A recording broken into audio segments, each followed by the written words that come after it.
बच्चों, आज मैं आपको बनाना सिखाऊंगी शब्द युग्म। शब्द युग्म यानी शब्दों का जोड़ा, जो कि फर्स्ट ईयर इंटर में व्याकरण में बहुत मुख्य स्थान रखता है। बहुत सूक्ष्मता और गहनता से समझने लायक ये विषय है, क्योंकि अधिकांश बच्चे इसमें बहुत ही ज़्यादा कंफ्यूज होते हैं। उन्हें ये समझ नहीं आता कि ये जोड़ा हम कैसे बनाएं, इसका क्या अर्थ होगा और हम इसको कैसे लिखें। ठीक है, तो ये सारी बातें आज मैं यहाँ आपके सामने क्लियर करूँगी कि शब्द युग्म हमें कैसे बनाने हैं, उनका अर्थ हमें कैसे समझना है, उनको हमें कैसे लिखना है। ये सारी बातें आज हम यहाँ इस क्लास में पढ़ेंगे। ठीक है, तो चलिए शुरू करते हैं आज का हम अपना टॉपिक शब्द युग्म। बच्चों, बहुत से शब्द संसार में हम ऐसे सुनते हैं जो सुनने में हम लगभग एक जैसे लगते हैं, उनमें हमें अंतर पता नहीं चलता कि ये कैसे है, क्या है ना। और वो सूक्ष्म अंतर ना समझ पाने के कारण हम अर्थ का अनर्थ कर देते हैं, कुछ का कुछ लिख देते हैं, कुछ का कुछ समझ लेते हैं, कुछ का कुछ पढ़ लेते हैं, है ना। तो पढ़े लिखे और बुद्धिजीवी बच्चों की ये पहचान होती है।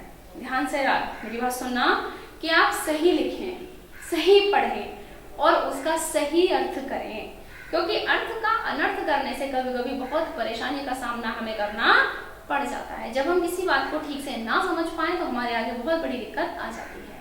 उन चीजों को यहाँ आज क्लियर किया जा रहा है। ठीक है, जैसे आपने बच्चों शब्द सुने होंगे अम्ब, अम्बु, दोनों में बड़ा ही सूक्ष्म अंतर है। देखिए, अम्ब और अम्बु में बहुत ही सूक्ष्म अंतर है। क्या अंतर है? केवल छोटी ऊ की मात्रा का, है ना। अम्बु भी वैसे ही लिखा है और अम्बु भी वैसे ही लिखा है, लेकिन लेखन में भले ही भला सूक्ष्म अंतर है, बहुत ही सूक्ष्म अंतर है लिखने में। लेकिन अगर हम ये वाली बात देखें कि अर्थ में तो बहुत बड़ा अंतर है। अम्ब का मतलब होता है माता और अम्बु का मतलब होता है जल। मान लीजिए अगर हमें इसका अर्थ समझ ना आए तो बहुत बड़ी गड़बड़ हो जाएगी, कहाँ जल और कहाँ माता, है ना। तो इस प्रकार से हमें इनके सूक्ष्म अंतर समझने हैं और सही से शब्द युग्म हमको बनाने हैं। ठीक है, तो देखिए, अम्ब का अर्थ होता है माता और अम्बु का अर्थ होता है जल। उसी प्रकार से हमने जो अगला लिखा है वो है आपका गृह और ग्रह। इन दोनों में क्या अंतर है? ये जो गृह है इस पर जो मात्रा है वो री की मात्रा लगी हुई है। ठीक है, जिसको हम ऐसे लिखते हैं। तो यहाँ पे जो हमने गा लिखा है उस पे कौन सी मात्रा हमने लगाई है? री की मात्रा। ठीक है, तो ये है गृही, इसका उच्चारण करते हैं हम गृही। और ये है ग्रह, यहाँ पे जो हमारी मात्रा है वो रा की मात्रा लगी हुई है। ठीक है, तो इस प्रकार से यहाँ पर हम गृह और ग्रह, हम दोनों को ग्रह कह देते हैं। ठीक है, लेकिन दोनों के अर्थ को अगर हम देखें तो पर्याप्त अंतर है, बहुत अंतर है। देखिए, गृह का अर्थ होता है घर यानी निवास स्थान, और ग्रह का अर्थ होता है नक्षत्र। नक्षत्र यानी कि जो आकाश में हम तारे देखते हैं और जो हमारे मंगल ग्रह, बुध ग्रह आदि आदि जितने भी ग्रह हैं ये सब ग्रह कहलाते हैं, नक्षत्र कहलाते हैं। ठीक है, ग्रह और नक्षत्र। तो गृह का अर्थ होता है घर और ग्रह का अर्थ होता है नक्षत्र, लेकिन उच्चारण में दोनों समान है, लगभग थोड़ा सा अंतर है। अगर किसी को ये पता ना हो कि गृह में री की मात्रा लगी हुई है और ग्रह में रा की मात्रा लगी हुई है तो कंफ्यूजन बहुत बड़ा क्रिएट हो जाता है ना। तो इसलिए मैंने यहाँ आपको मात्राएं क्लियर कर दी हैं। जो री की मात्रा वाला है वो गृह कहलाएगा और जो रा की मात्रा वाला है वो ग्रह कहलाएगा। जिसमें री की मात्रा लगी होगी उसका अर्थ होगा घर, और जिसमें रा की मात्रा लगी होगी उसका अर्थ होगा नक्षत्र यानी कि ग्रह। अब बात आती है अशक्त और आसक्त। ठीक है, अशक्त और आसक्त शब्दों में मैं नहीं समझती कि आपको पता चल रहा होगा कि क्या अंतर है। देखिए, अशक्त का मतलब होता है आ माने नहीं है, निषेध हो रहा है, और शक्त माने शक्ति, जिसमें शक्ति नहीं है वो हो गया अशक्त। और आसक्त आ माने है जो, लिप्त किसमें? आशाओं में, यानी कि आसक्त, मोहित। ठीक है, एक का अर्थ होता है शक्तिहीन और दूसरे का अर्थ है हमारा किसी पर मोहित होना या आकर्षण से युक्त होना। देखिए, आप अशक्त, अशक्त का मतलब है शक्तिहीन, आ माने नहीं है जिसमें, शक्ति माने शक्ति, तो अशक्त का मतलब है शक्तिहीन। और आसक्त, आसक्त का मतलब होता है मोहित यानी आकर्षित। ठीक है, अगला जो आपका उदाहरण है, अगला जो मैंने यहाँ लिखा है उसका मतलब है अपकार और दूसरा है उपकार, जो इसका जोड़ा है, ये हम जोड़ों में लिखते हैं शब्द। ठीक है, तो अपकार और उपकार लिखा हुआ आएगा आपको और पूछा जाएगा अपकार का क्या अर्थ है और उपकार का क्या अर्थ है। तो वहां जैसे कि ये शब्द दो हैं, वैसे ही आपको दो दो शब्दों के 4 जोड़े और दिए जाएंगे एग्जाम में और पूछा जाएगा इसका सही अर्थ छांट कर लिखिए। तो सही अर्थ वाला जोड़ा हम तभी छांट सकते हैं जब लिखे हुए शब्दों का अर्थ हमें सही से पता हो। जब लिखे हुए शब्द युग्मों का अर्थ हमें पता होता है तब हम सही ऑप्शन को चुन लेते हैं। ठीक है, तो जो उनका सूक्ष्म भेद है, जो उच्चारण में है लेकिन पता नहीं चलता और अर्थ में पूरी तरह से भेद है, तो वो हमें समझना जरूरी होता है। इसके लिए थोड़ी सी मेहनत की जरूरत है बच्चों। यहाँ जितने उदाहरण मैं आपके सामने प्रस्तुत करूंगी आपको उन्हें बहुत अच्छे से याद करना है। शेष जब आपकी पाठ्य पुस्तकें आपको मिल जाएंगी तो डिटेल में और ज्यादा विस्तार से आपको ये सारे टॉपिक मिल जाएंगे। ठीक है, और इनके नोट्स भी हम पूरी तरह से आपको देंगे जो कंप्लीट होंगे, उनमें कोई भी कमी नहीं होगी। ठीक है, पूरा टॉपिक उसमें कवर किया होगा। वैसे मैं यहाँ भी पूरा टॉपिक कवर करूंगी। ठीक है, तो देखिए अगला है अपकार और उपकार। अपकार का मतलब होता है, देखिए इसमें आ और उ का अंतर है केवल, अपकार और उपकार, यहाँ केवल आ और उ का अंतर है। अपकार में आ लगा है, उपकार में उ लगा है। अपकार का मतलब होता है बुरा करना, किसी व्यक्ति के साथ बहुत बुरा करना। उपकार, उपकार का अर्थ होता है भला करना, किसी व्यक्ति के साथ जब हम भला करते हैं तो उसका हित करते हैं तो वो उपकार कहलाता है, और जब हम किसी के साथ बुरा करते हैं तो वो अपकार कहलाता है। ठीक है, अब उसी प्रकार से इसी कड़ी में हम अगला शब्द युग्म जब देखते हैं तो है अनुरोध और अवरोध। ठीक है, अनुरोध में और अवरोध में उच्चारण में बहुत कम अंतर है।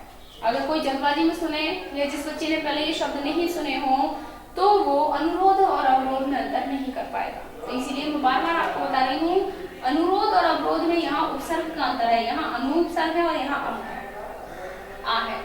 तो देखिए अनुरोध का मतलब होता है प्रार्थना करना, प्रार्थना, और अवरोध का मतलब होता है रुकावट। कहते हैं ना अवरोध उत्पन्न हो गया, अवरोध माने रुकावट उत्पन्न हो गई, है ना, और अनुरोध माने प्रार्थना कि हम आपसे अनुरोध करते हैं। तो अनुरोध का मतलब होता है प्रार्थना करना और अवरोध का अर्थ होता है रुकावट। ठीक है, तो ये जो 5 शब्द युग्म मैंने इधर लिखे थे इनका अर्थ आपको अच्छे से समझ आ गया होगा। अब हम आगे बढ़ते हैं और देखते हैं अपने अगले शब्द युग्म। ठीक है,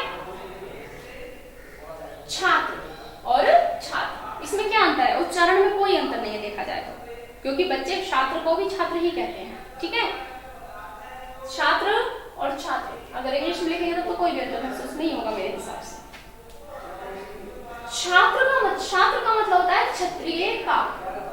ठीक है, छात्र माने क्षत्रिय का, और छात्र का मतलब होता है विद्यार्थी। जब क्षत्रिय वाला छ हो तो क्षत्रिय का, और क्षत्रिय वाला छ हो तो विद्यार्थी।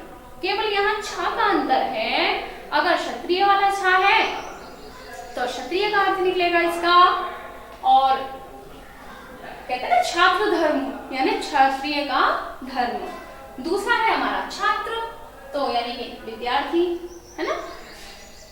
अब है बात और बात, क्या अंतर है इन दोनों में? देखिए बात में हमने बा बनाया है पेट चिरा वाला, ठीक है, और वात में हमने बा बनाया है वट वाला, है ना। तो अगर हम देखें तो दोनों में केवल वा का अंतर है, बाकी बात और वात इन दोनों में कोई अंतर ऐसा नहीं है। बात में पेट चिरा हुआ है और वात में पेट चिरा हुआ वा का नहीं है। तो ये जो वा है इसको अगर हम देखें बात, तो बात का अर्थ होता है बातचीत, यानी कि भावनाओं का संप्रेषण। ठीक है, बातचीत, आदान प्रदान बातों का, है ना। और वात का मतलब होता है वायु, है ना। कई जगह आपने लिखा देखा होगा वातानुकूलित, यानी कि वातावरण के अनुकूल। बात आई समझ में? वात और वात। आगे देखिए अब अगला जो हमारा शब्द युग्म है वहां लिखा हुआ है आचरण और आवरण। आचरण का क्या अर्थ होता है? आचरण का अर्थ है बच्चों व्यवहार, है ना। कहते हैं इसका तो बड़ा ही उत्तम आचरण है, यानी बड़ा ही उत्तम व्यवहार है। और आवरण का अर्थ होता है पर्दा। कहते हैं ना आवरण हटा दिया। हाई स्कूल में मैंने आपको एक चैप्टर पढ़ाया था ममता वाला, आपने देखो स्टैंडर्ड दोनों के बच्चे सुन रहे हैं। ममता वाले में आपने देखा होगा जब उसका पिता सोने के भरे हुए थाल लेकर आता है और अपने सेवकों से कहता है आवरण उलट दो, यानी कि आवरण हटा दो, तब ममता देखती है कि अरे इसके नीचे तो सोना ही सोना भरा हुआ है। तो आवरण माने पर्दा। अब समझ आ गया होगा अच्छे से। तो देखो आचरण माने व्यवहार और आवरण माने होता है पर्दा। थोड़ा सा ही अंतर है उच्चारण में। अब है अनुसरण और अनुकरण। ये तो बच्चे समझ ही नहीं पाते होंगे कि अनुसरण और अनुकरण में क्या अंतर है। लगभग दोनों जैसे ही लगते हैं। तो देखिए ध्यान से, अनु और सरण यानी कि किसी के पीछे चलना। शरण माने पीछा करना। तो अनुसरण का मतलब होता है पीछे चलना। और अनुकरण, अनुकरण का मतलब होता है अनु माने पीछे और करण माने करना, यानी उसकी नकल करना। तो अनुसरण यानी पीछे चलना, पीछे चलना, और अनुकरण माने उसकी नकल करना। बात आ गई समझ में दोनों में? अनुकरण और अनुसरण। अनुसरण पीछे चलना और अनुकरण माने नकल करना या कॉपी करना। अब बात आती है उपयुक्त और उपर्युक्त। ये जो जोड़ा है हमारा दोनों शब्दों का बड़ा एक जैसा है। ध्यान देके आप देखेंगे तो इसमें केवल र की मात्रा का अंतर है, उपयुक्त और उपर्युक्त। ये जो मात्रा है हमारी केवल ये इन दोनों के अंतर को दर्शाती है। और अर्थ देखिए पूरी तरह से बदल गया है।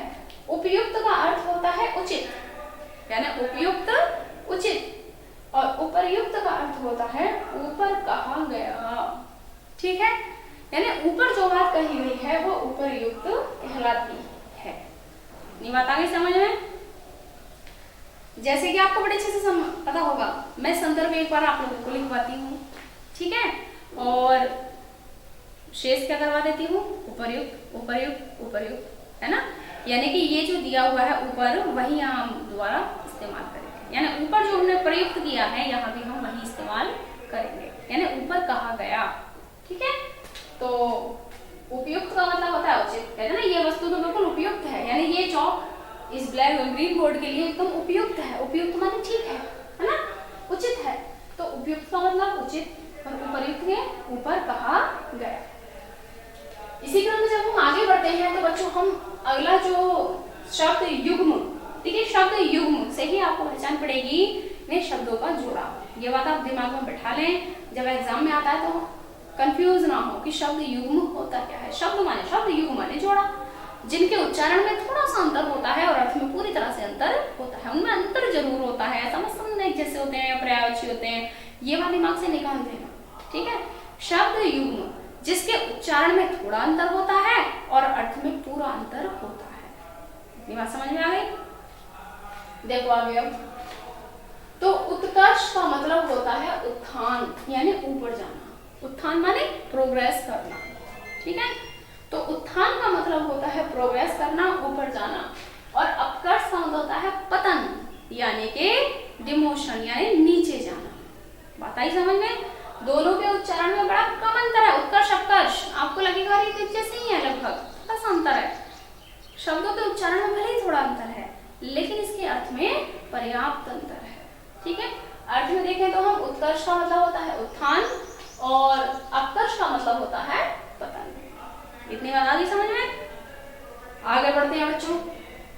अब देखिए मैंने लिखा है यहाँ वदन और बदन, दोनों में क्या अंतर है? वही सूक्ष्म अंतर है कि यहाँ जो हमारा वाह है वो वट वाला वाह है और यहाँ जो वाह है वो बकरी वाला वाह है ना, ऐसी समझिए हम लोग। तो देखिए वदन का मतलब होता है जिस वाह का पेट चिरा हुआ नहीं होता, उस वदन का मतलब होता है मुख। मुख माने चेहरा।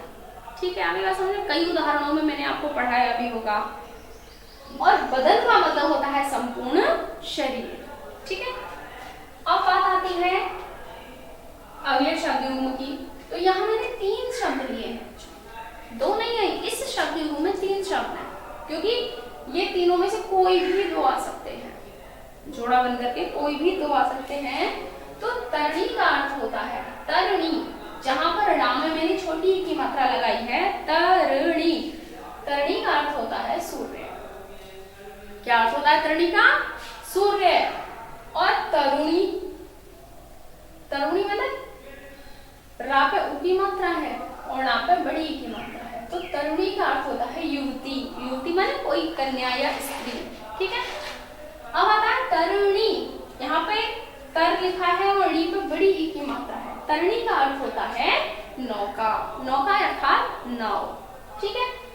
अगला शब्द युग्म देखेंगे हम, तो वह लिखा है चिर और चीर, ठीक है। छोटी ई और बड़ी ई की मात्रा का यहाँ अंतर है। चिर में हमारी छोटी ई की मात्रा है और चीर में हमारी बड़ी ई की मात्रा है।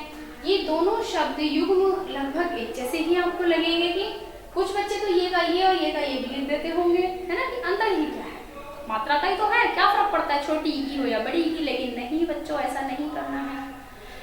मात्राएं लगाने से अर्थ पूरी तरह से बदल जाता है और पूरी तरह से बदलने के कारण अर्थ का अनर्थ हो जाता है। तो चिर का अर्थ होता है दीर्घ, कहते हैं ना भाई चिरायु, यानी बहुत लंबे समय तक जीवित रहो, दीर्घायु हो, है ना। तो चिर का मतलब होता है दीर्घ और चीर का मतलब होता है वस्त्र। आपने सुना भी होगा द्रौपदी का चीर हरण, यानी